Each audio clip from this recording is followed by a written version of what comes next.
Okay, let's see. Check, baby, check, baby. One, two, three, four. All right, cool. I like that. That's not too bad. It's 6:08 on Friday night, y'all. 11/17/23. We're celebrating a little bit because my poems book, the quarterly current events explained with irreverent poems, third quarter 2023 was just posted with the audiobook. So I might include the link in this when I post it on Buzzsprout. And Buzzsprout is kind of unique, right? The first month I had it, it seemed like it was going well. I was getting some traction, and maybe my show just sucks. The second month, though, I had it, paying for it. I didn't really get a lot of listens. So now this is my third month, and I'll give it some more time. But because I really don't have anything else to. Now that I have another book, though, it's kind of cool because I can keep adding in more of the content. Uh, and speaking of, so I saw that uh, Audible, which is ACX, is what we use to upload, find a narrator, is now going to be available in Brazil. I got an email and told me that, which made me think I might wind up getting this book. I might wind up just doing it because I'm motivated to do one language, get it, pay for it to get translated to Portuguese, and then narrated in Portuguese, and then try to. So I'm having success with those Facebook ads. I am okay. I don't know too much. I might have already said this, but I'm learning about I'm not selling a whole lot. I'm not selling any from the Facebook ads. I'm not sure what happened. I kind of got cut off there with my sound on the laptop. But I am getting a hell of a lot of clicks. And the way I'm targeting it is I'm targeting the airports, 12 airports, and just dudes. And I keep wanting to maybe target women just to give it a shot. And I might wind up doing it just for the hell of it. But maybe not on Saturday nights. I think I might target the women on the weekdays, but who knows, man. Excuse me. But anyways, I don't know which chapter to pick yet. Maybe I'll do a poem first. So I had some crazy shit happen with my girlfriend and her ex-husband who passed away. So let me go ahead and post the poem that I wrote about his death. And the poem wasn't exactly accurate, but I'll leave you with this before I let you listen to it. The guy's death certificate finally came in. He died September 21st. And I didn't realize two things I didn't realize. The first one, they put in the cause of his death on his death certificate, he died from cocaine, from using cocaine. I didn't realize they called you out like that and he didn't have a heart attack. He had done so much cocaine, his heart just stopped. So in other words, he had a broken heart, which is a whole nother sad situation. But I learned something else, which I'll come back and I'll tell you later on after. I'll go ahead and I'll play maybe one or two poems, and then I'll just pick a random chapter, and obviously you'll know what it is in the title. But yeah, anyways, thanks for coming back. Anybody that's still listening, if you're my only listeners, I really appreciate you, and I hope you're enjoying it. And have a good weekend. Like I said, TGIF. Peace. Taking your life. The thing about taking your life, you leave behind a ton of strife. Many people you knew, aged decades in 5 nights for you. Gets really bad these days. No one argues as he lays. Final time in your eyes, can't care about his lies. If anyone earned it, it was him. We begged him to stop and slim. Way too much of this and that. She doesn't want to see how fat. Everyone is crying, all of his friends. No one thought his life would end. He's abused his full share, fully earned, laying there. His next life might be better. He didn't leave them a letter. He stayed true to September. The 21st they'll remember. Made enemies until the end. That's the clue he can send when it feels like they're crazy. Not expecting suicide is lazy. This guy couldn't get a grip. Whatever reasons he'd flipped, kept asking for money. 70K, 1 month, honey. Wanted ayahuasca in Peru. Climbed to the top of Machu Picchu. All for his birthday at 51. No one thought it sounded fun. Missed their last chance with him. No more last time. No more Slim. No one can stop crying. Everyone forgets the lying. But all your people are fucked. The rest of their lives are stuck, beating themselves up over you. That's not what you meant to do. You just wanted to go home. Kids use a fine-tooth comb over everything you'd say or do. That's how they'll remember you. The pain and anguish you leave, it's too much for us to grieve. It attacks the entire crew. But that's not what you meant to do. Chapter 1. She slept with her friend's dad. Everything is about sex, except sex. Larry Flint. Having patience using the SA app goes a long way, and this story demonstrates the payoff. If you don't get verified, you won't see or match with an entire population of women who are only visible after one takes that plunge. It costs a few bucks, and you'll keep seeing the reminders until you make the leap. Getting verified on a shady site by a shadier third party doesn't feel too great if you're concerned about privacy or were part of the Ashley Madison hack. But if you're sad and lonely, it doesn't matter to you and it's totally worth it. Once I got verified, the filter blocked dozens of bots, escorts, and kick chat room requests. At the time, the only dating app I found to avoid being targeted by cambots and hookers was behind the verified paywall of the SA app. I urge the reader to be cool in your messages. Don't send dick pics, and don't ask for nudes without offering to pay. And don't act like offering to pay gets you whatever you want. If you act like a gentleman, you'll eventually meet some cool businesswomen and entrepreneurs. If you act like an ass, they will flag and report you until getting kicked off the app. You're not going to meet every girl you start conversations with. They won't reply for days or weeks, even though you can see they're online. Don't annoy the ones who tell you no thanks, just move on. What worked for me might not work for everyone, but I stayed in touch with several favorites who favorited me back for weeks or months. You probably don't want to be the first guy they meet on the site. Let them meet some real assholes first. My patience paid off one Saturday night at the beginning of the college football season. I remember the weather was starting to change. The Vegas desert air turned cool and crisp, reminding me of the gumbo season back home. I can still hear the announcer from the Gorman football stadium in my kitchen. Alabama was the biggest moneyline favorite on the board, so I bet against them, hoping for an SEC Saturday night underdog miracle. It was around the time Station Casinos released the first version of their betting app, and I made the wager while sitting at the red light. I was living a train wreck's dream, switching between the two most addictive apps available. I was only logged into the SA app a few minutes when that positive reinforcement green light popped up on her profile pic. We originally started chatting about 15 months before and still hadn't met, but stayed in touch with periodic notes. I was still on her favorites list, but had an eerie feeling that her account was hacked, and that was the reason for the random note. After a couple of messages back and forth, I was mostly confident that it was the same person and not a robot or catfish. We first favorited each other while I was sitting poolside on the roof of Saratoga Hotel in downtown Havana. Several tall blonde escorts were putting together a bachelor party of white dudes when my attention focused on Susie's profile. I'll tell the business story behind that trip in my next memoir, but I kept gravitating to her profile each time I'd log in.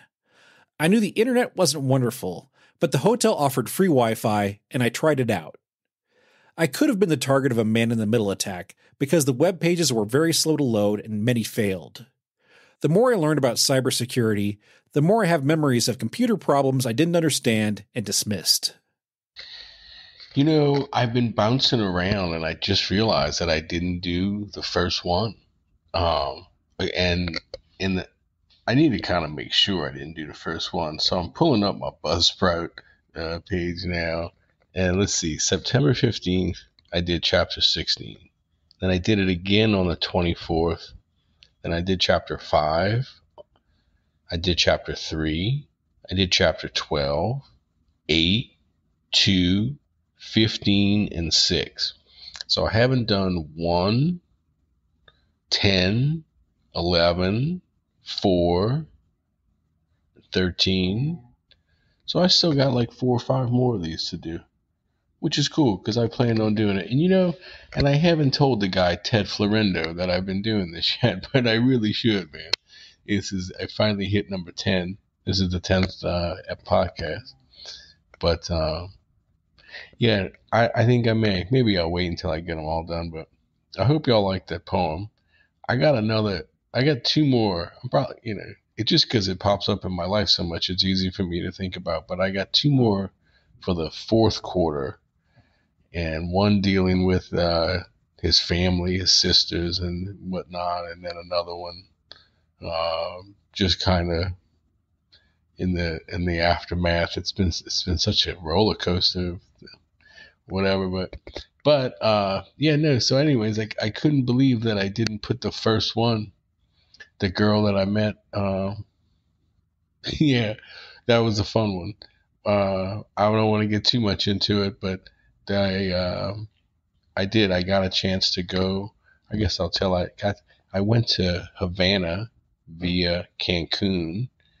I can't remember what year, 13 or 14 or 15, and Playa del Carmen, Tulum. It was a good time. We had some retail relationships with a guy who had a cousin, a guy in Vegas, an Israeli guy in Vegas who had an Israeli cousin in Playa del Carmen.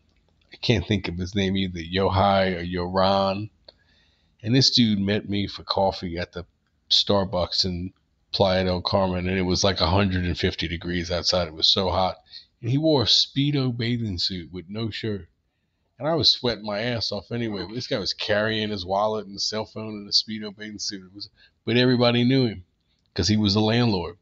So as we walked from the Starbucks to where I got in my shuttle to go back to Cancun, everybody knew him. But that was after I went to Havana. I went to Havana for a couple of nights, and I had hired a translator and a driver to take me around and meet some restaurant and bar owners to talk about doing daiquiri bars. And then they gave me a hard time getting out. I feel like I talked about this already, but maybe not. This would be a cool topic for a podcast. But yeah, if anybody's got any questions, that was a neat trip getting out of the Havana airport, because I'd only been there 2 nights, and explaining that to the security guards it took me like an hour. It was a good thing I got there early. Okay, anyways, I'm gonna play some more of that first chapter, and then I might go find another poem. I don't know if I played the one about the aliens, so maybe I'll play that one. Even if I did, I'll play it again. It was not my favorite one. I think the dog's my favorite one, but the aliens was cool. All right, thank you. Peace. She stood out because most of her pics were partial nudes of her with other girls. I had trouble deciphering who she was at first, but figured it out around the 10th pic. I only needed to look at her profile for a few moments before my dick would get hard. There's no way I was the only dude who saw her pics and jerked off. Since I couldn't navigate to other profiles, it was easier to get off swiping through her profile pics than trying to load new videos. I left the pool and went back to my room, and then my messages started coming through and the web pages refreshed. The internet worked better inside. She was a busy young lady, traveled a bunch between San Francisco, Vegas, and Berlin as a pre-med student. She seemed kind of snobbish when explaining why she was studying medicine abroad. She said nothing in the States satisfied her. We kept missing each other after I got back to LV, but stayed in touch enough so that hearing from her that night was thrilling. Then, knowing she was down to meet was beyond awesome. The annoyance of being stood up subsided once we had a chat history. She was born and raised in the Bay Area, lifelong 49ers fan with a huge crush on Joe Montana. She didn't like going back home because of family drama, and her heart was set on leaving for medical school abroad. She used Google Translate and Rosetta Stone for months before fully immersing and switching her phone language to German. She went on and on about how soon she'd be learning from the smartest doctors in the world.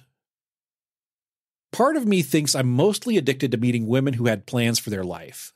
The sex was a side benefit of meeting ass-kicking name-takers who wanted what they wanted. I couldn't wait to finally meet and offered to send her an Uber, but she declined. We agreed on dinner at Tommy Bahama's in Town Square for 8. She lived close by and wouldn't take long to get there. I wanted to get there early to grab a good seat at the bar and watch the game, so I jumped in the shower and rolled out. By 8:30, she hadn't arrived, but texted she was on the way. The familiarity of being stood up crept back, and I almost ordered dinner expecting to be alone. Another 15 minutes passed, and she didn't show, so I called and she answered quickly. As soon as I heard the first couple of words, this alcoholic bar-owning wannabe author could tell she'd had a few drinks already. She kept commenting on my southern accent, giggling on the other end of the line after I said, "Yes, ma'am." I love it when the girls like my voice. It turns me on. And I try to keep it up when I see the smiles, especially after they have some drinks. These fantasies are two-way streets, so if they think they're fucking Harry Connick Jr., I'd hate to get in the way. I offered to send the Uber, but she wanted me to come pick her up, so I asked for the bill and was ready to split. She had a raspy, sexy, Punky Brewster-ish voice, like she'd been screaming at the Britney Spears concert all weekend. I could hear the booze in her voice, but she wasn't an annoying drunk. I needed some fun and was cool with tipsy because I hadn't had sex in several months since Melissa moved back home. I was hoping she'd come back, and each time she'd drunk FaceTime me late at night and talk about coming back, she wouldn't follow through in the days afterwards. It happened nearly every weekend, but I was ready to turn off my phone and unload in someone new. The Alabama game was lame, but I was winning my bet, so I parlayed that optimism and told her I'd pick her up in 10 minutes. She sent me her location, and I headed south of Town Square and a block east of the Strip before the Suncoast. I'm familiar with this area of town because it was booming with young ladies using dating apps, mostly brand new to town. She lived in an apartment community that had a side exit driveway, and I pulled up to be out of the street while I waited. She walked out the gate, and I jumped out to open the door, noticing her sexy calves first. We had a moment to size each other up, and she was every inch as gorgeous as she sounded. Her long legs were lit up by the streetlights as she pulled them inside the car, crossing them enough to show me her fluorescent green panties before I closed the door. When I got back in the car and said good evening, she blushed and asked me to keep talking so she could hear my accent. It's tough taking seriously the compliments of drunk people. I could smell the vodka fumes on her breath, the same fumes the drunks never notice. I could tell she was being sincere. I can handle the cool drunks, but the arrogant ones who keep repeating themselves drive me crazy.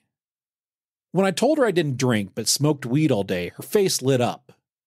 She turned to me and grabbed my arm, asked if we could skip going to dinner and go get stoned and order a pizza at my house instead.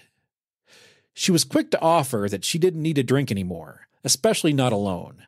She'd be cool smoking and ordering pizza. I loved this idea since I wanted to watch the end of the game and lay on my couch. The ride to my house was fun.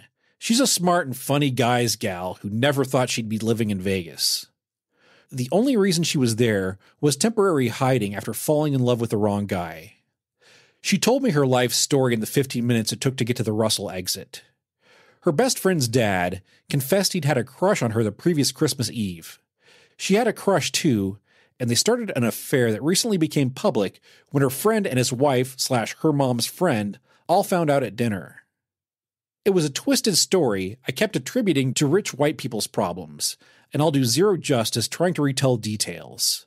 Despite the fuzzy yet shocking memories of her story, I do remember thinking there was a movie script hidden in there.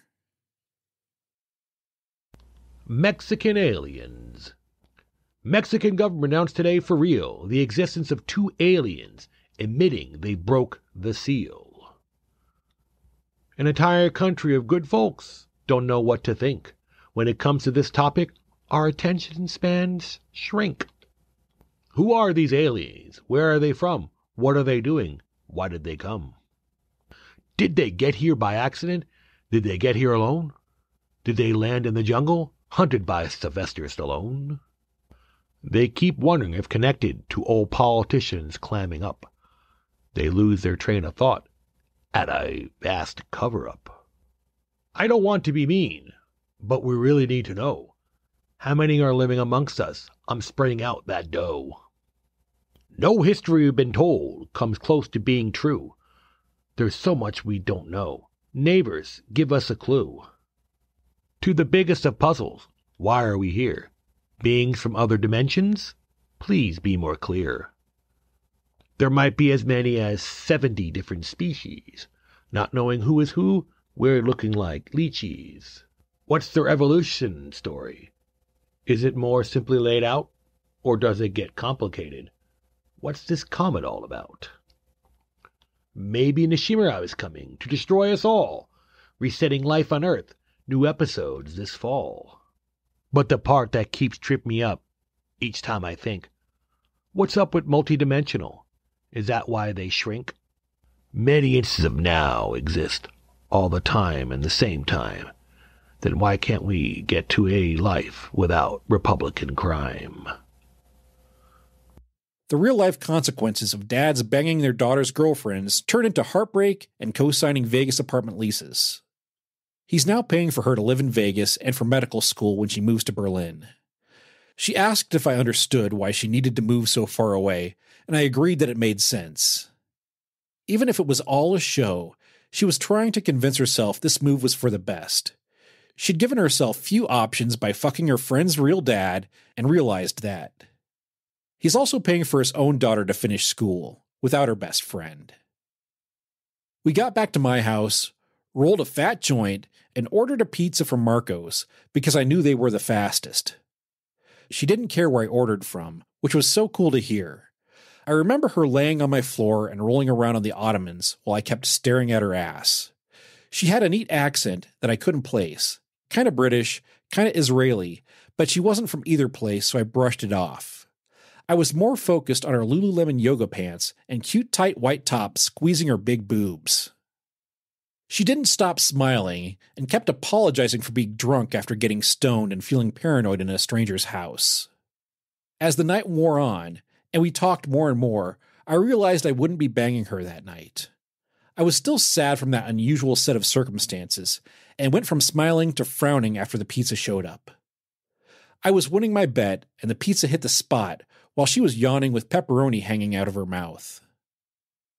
I felt satisfied that I'd finally met a cool gal, and I was sure I'd see again. We could smoke and watch football anytime. The sex could wait. I wasn't expecting again to happen the next morning. She sent me the most sensual text saying she'd had a dream about me and that I needed to come pick her up. She said that she should have spent the night listening to my accent while fucking me over and over. I was paralyzed for about 10 minutes and shocked because of how the night before ended up. After I got home from dropping her off, I got another drunk FaceTime from Melissa, so if she had slept over, I would have had to make a decision that might have hurt one of their feelings. I sped back to the South Strip, picked her up, and sped back to my house. We walked into my kitchen and straight upstairs to have some of the most intense sex of my life. This was before I got my puppies, and didn't need to worry about hiding them. It was also the first time I used a phone to make a sex tape, which was hotter than I imagined. I didn't save the videos and deleted them shortly afterward, but her wanting me to film her sucking my dick still turns me on. I had trouble holding my phone steady while banging her from behind, but I was also exhausted by the time she let me. She was the first girl I used the Cuban Viagra with, the ones I'd bought at the airport on the way home. They made me sweat like it was August in the French Quarter, but it was also a result of the physical exercise. I didn't want this sexual experience to end. She stayed all day, and my erection lasted for hours. Using condoms was never easier. It felt good knowing we both wanted more of each other, even if temporary. It kept getting me hard. I couldn't stop sweating, and we took several showers together. Her boobs were always in my face. I miss my open bedroom and bathroom, walking naked between the two after fucking to wash off. I often rethink the way she left that evening, which she insisted on getting her own Uber and walking down the block to get picked up. At the time, it seemed like she was embarrassed, like a walk of shame that didn't make sense. Then I wondered if she was protecting my privacy by not entering my address in her app in case someone checked her account. Maybe she needed to walk it off and pass some gas away from me before getting in the car. We hung out a few more times after that, and then she left for school and I hadn't heard from her since. I do think about her and that weekend often, but I don't have her number saved anymore. It's easy for me to get hard when I remember how turned on I was when she asked me to come back to pick her up. Letting me know she had a dream about me, then letting me bang her all Sunday, was like a dream come true. Bad kids from badder parents. We can't blame the kids for seeking attention. We can blame the parents lacking consideration. Kids are a mini mirror, images of you, not to mention growing and learning too. They mimic your worst, but not one-to-one. They amplify the content 100 times the fun. Like concentrating sunlight causes some smoke. Kids are watching you fail, thinking you're a joke. They say they don't wanna act like mom or dad, but then they start acting just like mom and dad. We were kids once, but none of you remember how you followed the rules until becoming a bartender. Apples don't fall too far from the trees. We know they're gonna do just what they please. If you're not there, the YouTube won't stop, especially if you're being pulled over by a cop. They keep asking for new squishmallows. You might be struggling and dreading tomorrows. How many of you can still hear Cocomelon jingles, cringe-inducing fear? If you're still looking for Taylor Swift tickets, I feel for you, buddy, Jiminy Crickets. If they've got cavities, eat popsicles for dinner. It won't be rewarded or declared the winner. You know it's not really as bad as it seems until you see a roach and a little kid screams. I wish the future were as bright as you think, but it's not even close. Might go to the clink, and you're stuck with a bill you might not want to pay for a kid you didn't want after a mediocre day. Living ain't easy for anyone these days. Wanna know who's having fun? Those motherfucking gays.